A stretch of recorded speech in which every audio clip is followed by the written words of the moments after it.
ఉన్నటువంటి భూమిని ధ్వంసం చేసి అల్లు అర్జున్ నివాసంలోకి చేరుకున్నటువంటి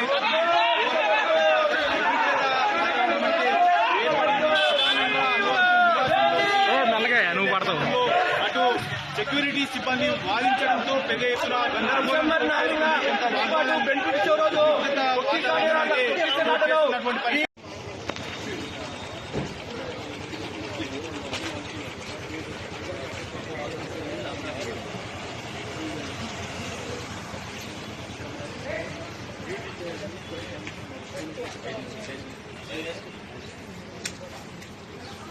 हो गया चलो तो ये वीडियो निकाला घर ऊपर से निकाल నువ్వు ఎట్లా చెప్తా అట్లానా నీ మాట కాదంట మనం తీసుకోండి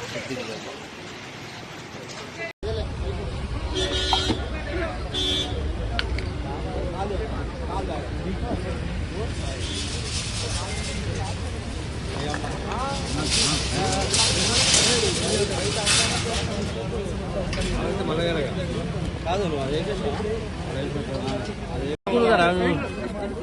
వాని కొంపలు వాడుతుగా బతుకారు చూడొచ్చు దాడి జరిగిన దానికన్నా ముందు వాళ్ళు ఇక్కడే ఉన్నాయి. సరే మనం రిజల్ట్స్ కూడా చూడవచ్చు. బనివాస్ తర్వాత అల్లు అర్జున్కి సంబంధించినటువంటి ఆ తర్వాత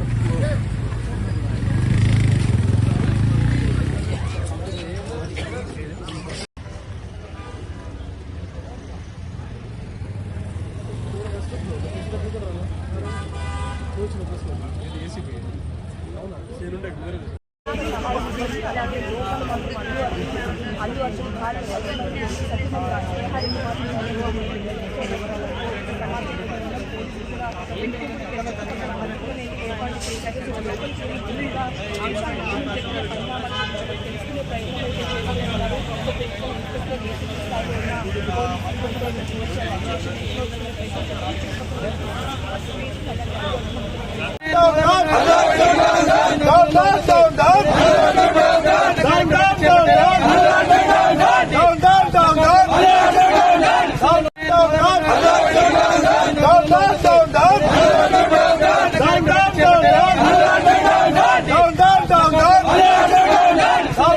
అదే సమయంలో ముందుగా ఉండేటటువంటి పూలకుండలతో పాటు ఇతర వస్తువులను కూడా ధ్వంసం చేశారు. ప్రధానంగా రేవతి ఇంటికి న్యాయం చేయాలంటూ కూడా డిమాండ్ చేశారు.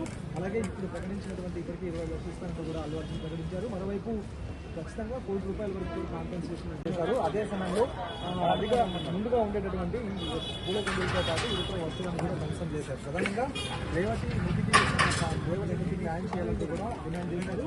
అలాగే ఇప్పుడు ప్రకటించినటువంటి ఇప్పటికీ 20 లక్షల ఇస్తానంటూ కూడా అల్లు అర్జున్ ప్రకటించారు. మరోవైపు ఖచ్చితంగా ₹1 కోటి వరకు కాంపెన్సేషన్. చెప్పండి, మీరు అల్లు అర్జున్ గారు ఇల్లు ముట్టడించడానికి గల కారణం ఏంటి? అల్లు అర్జున్ కేవలం దండకావరంతో మాట్లాడుతూ ఇది ఒక రేవతి అనే ఒక మహిళకు సాగుకరమైన ఈ యొక్క అల్లు అర్జున్ తక్షణమే ఉస్మానియా విద్యార్థులు డిమాండ్ చేస్తున్నాము. రేవతి కుటుంబానికి ₹1 దానితో పాటు రాష్ట్ర ప్రభుత్వానికి క్షమాపణ చెప్పలే. అంటే అల్లు అర్జున్ గారు ఏమంటున్నారు? ఆ పిల్లగాడికి మొత్తం బాధ్యత నేనే తీసుకున్నా. ఏం లేదు, నిన్న కోమటిరెడ్డి అనే వ్యక్తి పోయింది కాబట్టి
స్పందించాలి.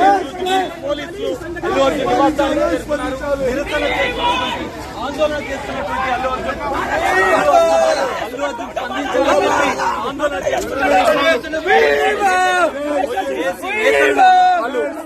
అడ్డుకొని